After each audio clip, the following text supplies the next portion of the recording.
നമസ്തേ, രവിയാണ്. ഞാൻ PC ജോർജിനും Sean ജോർജിനെയും അഭിനന്ദിക്കാൻ വേണ്ടി വന്നതാണ്. ഇങ്ങനെയുള്ള ആൺകുട്ടികളില്ലാതിരുന്നതാണ് നമ്മുടെ സമൂഹത്തിന് വളരെ വലിയ അബദ്ധങ്ങൾ സംഭവിച്ചു. ഇന്നിപ്പോൾ ദീപിക ദിനപത്രം PC ജോർജിനും ഷോൺ ജോർജിനെതിരെ പറഞ്ഞിരിക്കുക.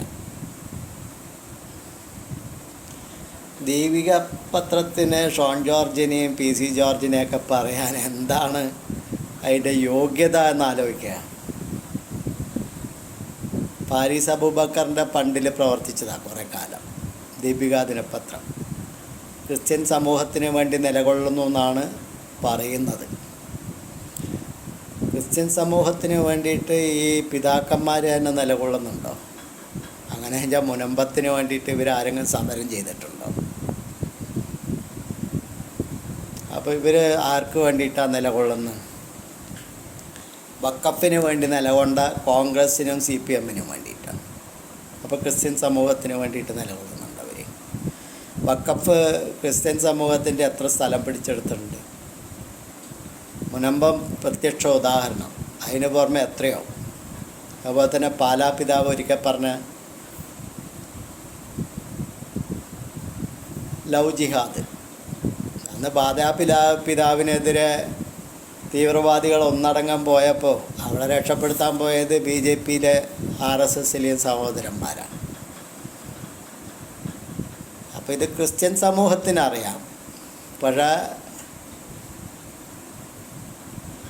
വിദേശ പണം വാങ്ങിയിട്ട് തോന്നിയ വാസം കാട്ടുന്ന പിതാക്കന്മാർക്കൊന്നും അറിയില്ല.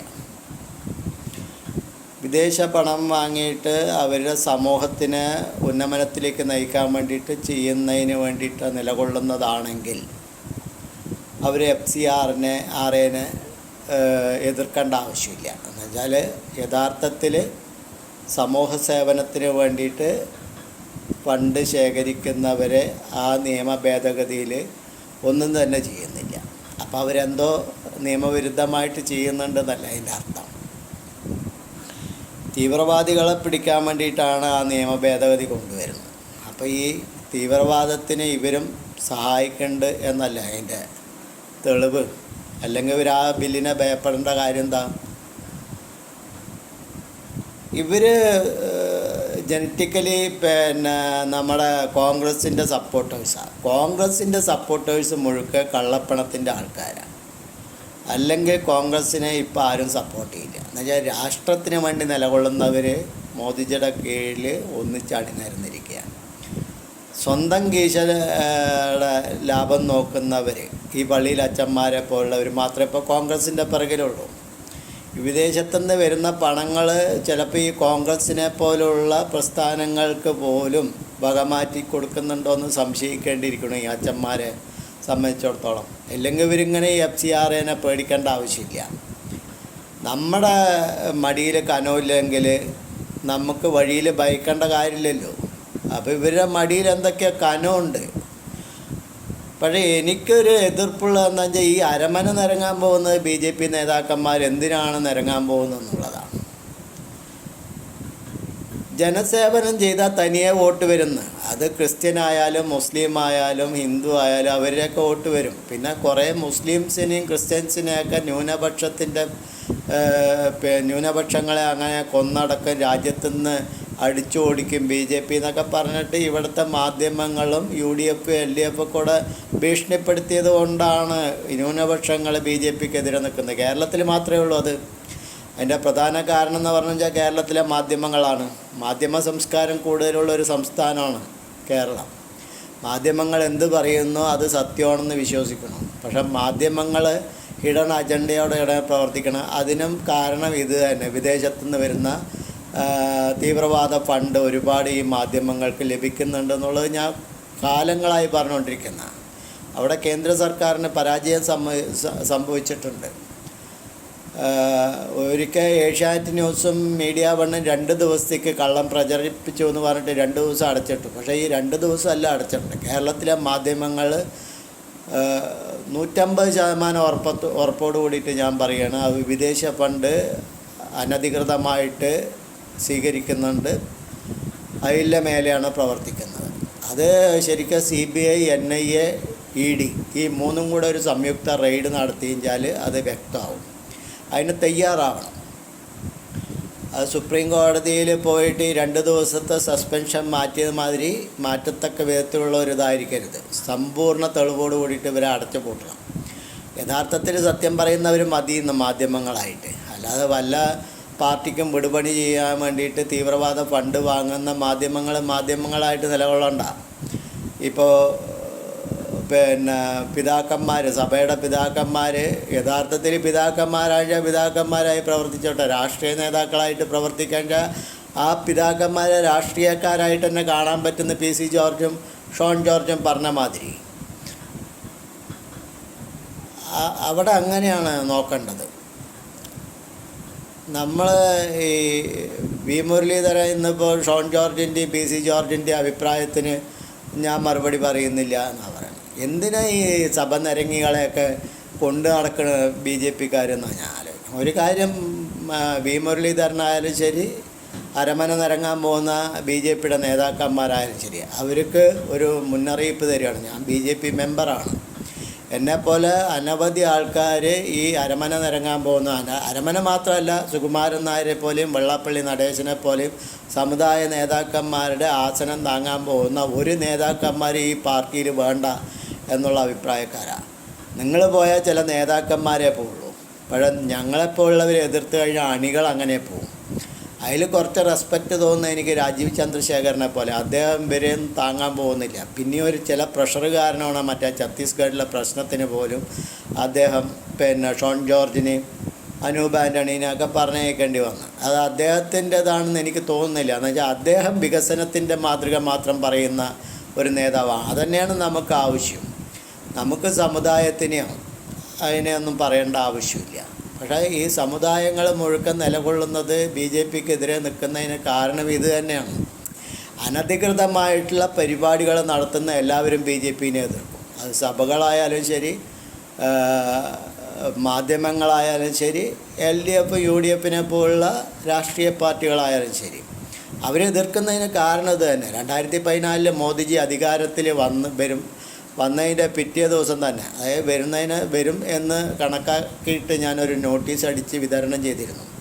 അതിൽ വളരെ വ്യക്തമായിട്ട് 2014 നരേന്ദ്രമോദി അധികാരത്തിൽ വന്നാൽ ഇന്ന കാര്യങ്ങൾ ഭാരതത്തിൽ സംഭവിക്കും. അതിൽ വളരെ വ്യക്തമായി പറഞ്ഞിട്ടുണ്ട്. കള്ളപ്പണക്കാർ, തീവ്രവാദികൾ എല്ലാവരും കൂടെ ഒറ്റക്കെട്ടായി, അതായത് കോൺഗ്രസിനെ പോലുള്ള രാഷ്ട്രീയ പാർട്ടികളുടെ കീഴിൽ അണിനിരക്കുകയും മോദിജിക്കെതിരെ പ്രവർത്തിക്കുകയും ചെയ്യുമെന്ന് പറഞ്ഞിട്ട് 2014 അദ്ദേഹം സത്യപ്രതിജ്ഞ ചെയ്യുന്നതിന് മുമ്പ് തന്നെ ഞാൻ ഈ നോട്ടീസ് അടിച്ചിട്ട്, എൻ്റെ സ്വന്തം പൈസ കൊണ്ട് നോട്ടീസ് അടിച്ചിട്ട് പേപ്പറിൻ്റെ ഇടയിലിട്ട് വിതരണം ചെയ്തിട്ടുണ്ട്. എനിക്കിത് നേരത്തെ അറിയാമായിരുന്നു. എന്ന് വെച്ചാൽ നരേന്ദ്രമോദിജി 3 പ്രാവശ്യം ഗുജറാത്തിൻ്റെ മുഖ്യമന്ത്രിയായപ്പോൾ തന്നെ എനിക്ക് അദ്ദേഹത്തിനെ കുറിച്ച് കൂടുതലായിട്ട് അറിയാം. അദ്ദേഹം അവിടെ പ്രവർത്തിച്ചത്, ഞാൻ ഗുജറാത്തിൽ കുറച്ച് കാലം ഉണ്ടായിരുന്നു. അപ്പോൾ എനിക്ക് അദ്ദേഹത്തിനെക്കുറിച്ച് വളരെ നന്നായിട്ട് അറിയാം. അദ്ദേഹത്തിൻ്റെ നാഡി സ്പന്ദനം പോലും ഡെവലപ്മെൻറ്റ് എന്ന് മാത്രമാണ്. അദ്ദേഹം ജാതിയോ മതമോ ഒന്നും നോക്കിയിട്ട് പ്രവർത്തിക്കുന്ന ഒരു രാഷ്ട്രീയ നേതാവായിരുന്നില്ല, അന്നും ഇന്നും എന്നും. ഇവിടെ രാഹുൽ ഗാന്ധിനെ പോലെയൊന്നും സ്വന്തം പോക്കറ്റ് വീർപ്പിക്കാൻ വേണ്ടിയിട്ട് നടക്കുന്ന പരിപാടി അദ്ദേഹം ചെയ്യാറില്ല. സത്യസന്ധമായിട്ട് യഥാർത്ഥ ഒരു നിലപാടിൽ നിലനിൽക്കും. അതിൽ അധികാരം പോവുക ചെയ്യട്ടെ, അതിലൊന്നും ഒരു പ്രശ്നമല്ല എന്ന് വിചാരിക്കുന്ന ഒരു നേതാവാണ്. അതേ ചിന്താഗതിക്കാരനാണ് നമ്മുടെ രാജീവ് ചന്ദ്രശേഖറും. അപ്പോൾ രാജീവ് ചന്ദ്രശേഖറിൻ്റെ കീഴിൽ അണികൾ വളരെ ശക്തമായും വ്യക്തമായും നിലകൊള്ളുന്നു. ഈ സമുദായ നേതാക്കന്മാരുടെ കാലുപിടിക്കാൻ പോകരുത്. കാലുപിടിക്കാൻ പോകുന്ന നേതാക്കന്മാരെ അണികളുടെ മനസ്സിൽ നിന്ന് ചവിട്ടി പുറത്താക്കും. പാർട്ടിയിൽ നിന്ന് പുറത്താക്കേണ്ട കാര്യമൊക്കെ നേതൃത്വം തീരുമാനിക്കും. പക്ഷേ അണികളുടെ അനുഭാവികളുടെയും, ഇപ്പോൾ ഞാൻ ഇത്രയൊക്കെ പറഞ്ഞു കഴിഞ്ഞാൽ നേതാക്കന്മാർക്കെതിരെ പറയണമെന്ന് പറഞ്ഞ് ചിലപ്പോൾ മെമ്പർഷിപ്പ് എന്നൊക്കെ ഒഴിവാക്കുകയായിരിക്കും, പ്രശ്നമല്ല. പക്ഷേ അപ്പോഴും ഞാൻ BJPയുടെ അനുഭാവിയായിട്ട് തുടരും. അപ്പോൾ ഈ സമുദായ നേതാക്കന്മാരുടെ ആസനം താങ്ങാൻ നടക്കുന്ന നേതാക്കന്മാരോട് പറയുകയാണ്, BJPയുടെ അണികളും അനുഭാവികളും അവരുടെ മനസ്സിൽ നിന്ന് നിങ്ങളെ ചവിട്ടി പുറത്താക്കും. അതിൽ സംശയമൊന്നും വേണ്ട.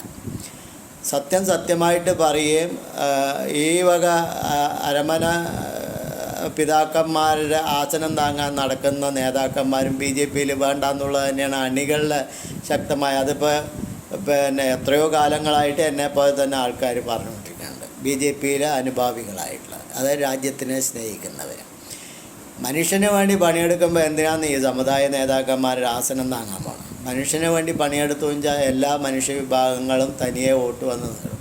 നമുക്ക് രാഷ്ട്രീയ പ്രവർത്തനം, ബി ജെ പിക്ക് രാഷ്ട്രീയ പ്രവർത്തനം എന്ന് പറയുന്നത് പോക്കറ്റ് വികസനമല്ലല്ലോ, രാജ്യവികസനമല്ലേ. അപ്പോൾ രാജ്യവികസനത്തിന് വേണ്ടിയിട്ട് ഭരണം എന്നുള്ളത് വളരെ അത്യാവശ്യമാണോ ചോദിച്ചാൽ അത്യാവശ്യമാണ്, അത്യാവശ്യമല്ലേ ചോദിച്ചാൽ അത്യാവശ്യമല്ല. ഇപ്പോൾ രാഷ്ട്രം വികസിക്കുന്നത് കൊണ്ടാണല്ലോ ഈ തെക്കേന്ത്യയിൽ ഒഴികെ ബാക്കി എല്ലാവരുടെയും ജനങ്ങൾ ഒഴുകി വന്നിട്ട് വോട്ട് ചെയ്യുന്നത്. ആ ഒരു മാതൃകയാണ് ഇപ്പോൾ കേരളത്തിലും. ഇപ്പോൾ ഈ പോളിംഗ് വർധന കൊണ്ട് ഒന്ന് SIR ആണ്, രണ്ടാമതൊരു സ്ത്രീജനങ്ങളാണ് കൂടുതലായി വോട്ട് ചെയ്യുന്നത്. സ്ത്രീജനങ്ങൾ വോട്ട് ചെയ്യുന്നതിന് കാരണം എന്ന് പറഞ്ഞാൽ നരേന്ദ്രമോദിജി സ്ത്രീജനങ്ങൾക്ക് ചെയ്യുന്ന വ്യക്തമായിട്ടുള്ള കാഴ്ചപ്പാടോട് കൂടിയിട്ടുള്ള സ്ത്രീജനങ്ങൾക്ക് വേണ്ടി പണിയെടുക്കുന്നത് കാണുന്നുണ്ട് സ്ത്രീജനങ്ങൾ. അതിപ്പോൾ പാലയിലെ ഷോൺ ജോർജിൻ്റെ ഒരു റോഡ് ഷോയിൽ സ്ത്രീകൾ അണിയായിരുന്നു. ശോഭാ സുരേന്ദ്രൻ്റെ, രാജീവ് ചന്ദ്രശേഖരൻ, അവരെയൊക്കെ റോഡ് ഷോയിൽ സ്ത്രീകൾ പങ്കെടുത്ത രീതികൾ കണ്ടാൽ തന്നെ അറിയാം. സ്ത്രീകൾ ഒഴുകി വന്ന് വോട്ട് ചെയ്തിരിക്കുന്നത് നരേന്ദ്രമോദിക്ക് വേണ്ടിയിട്ടാണ്. നരേന്ദ്രമോദിക്ക് വേണ്ടി പറഞ്ഞാൽ രാജ്യത്തിന് വേണ്ടിയിട്ടാണ്. അപ്പോൾ ഈ സമുദായ നേതാക്കന്മാരുടെ ആസനം താങ്ങാൻ നടക്കുന്ന നേതാക്കന്മാരെയൊക്കെ സൈഡ് ലൈനിലേക്ക് ഒതുക്കുക. രാജ്യത്തിന് വേണ്ടി പ്രവർത്തിക്കുന്നവർ മതി ബി ജെ പിയിൽ, അല്ലാതെ സമുദായത്തിന് വേണ്ടി പ്രവർത്തിക്കുക. കാട്ടിക്കൂട്ടിയിട്ട് വോട്ട് വാങ്ങിയിട്ട് അങ്ങനെ നിങ്ങൾ നിൽക്കുകയാണെങ്കിൽ അത് രാജ്യത്തിന് വേണ്ടിയിട്ടായിരിക്കില്ല, അത് നിങ്ങൾക്കും ആ സമുദായത്തിനും വേണ്ടിയിട്ടായിരിക്കും. രാജ്യത്തിന് വേണ്ടി പ്രവർത്തിക്കുന്നവർ മതി, നേതാക്കന്മാരായാലും അണികളായാലും അനുഭാവികളായാലും ബി ജെ പിക്ക്. ഇത് പറയാൻ വേണ്ടി വന്നതാണ്. കട്ട സപ്പോർട്ടാണ് PC ജോർജിനും ഷോൺ ജോർജിനും. ഇപ്പോഴേ അവർ നേരത്തെ പറയണമായിരുന്നു. ഈ അച്ഛന്മാരുടെയൊക്കെ പിതാക്കന്മാരുടെയൊക്കെ പള്ളിയിലച്ഛന്മാരുടെയൊക്കെ മനസ്സിലിരിപ്പ് എന്താണെന്ന് എല്ലാവർക്കും അറിയാം. കുറേ കാലം ഈ ക്രിസ്മസിന് അപ്പവും കേക്കും ഒക്കെ കൊണ്ടുപോയിട്ട് കൊടുത്തത് തന്നെ അബദ്ധമാണെന്ന് പറയുന്ന ആളാണ് ഞാൻ. എന്താവശ്യത്തിനെന്ന് അവർക്ക് ആവശ്യം രാജ്യം ഭരിക്കുന്ന പാർട്ടിയുടെയും രാജ്യം ഭരിക്കുന്ന സർക്കാരിൻ്റെയും സഹായമാണ്. ഇവരെ കൊണ്ട് എന്ത് സഹായം എന്ന പാർട്ടിക്ക് അതിൻ്റെ ആവശ്യമില്ലല്ലോ. ഇവർക്ക് നമ്മുടെ സഹായമാണെന്ന് വെച്ചാൽ നമ്മുടെ കൂടെ നിൽക്കട്ടെ, അല്ല നമ്മുടെ സഹായം വേണ്ടെന്ന് പറഞ്ഞു വെച്ചാൽ രാഹുൽ ഗാന്ധിയുടെ കൂടെ നിൽക്കട്ടെ. അത്രേ ചിന്തിച്ചാൽ പോരെ.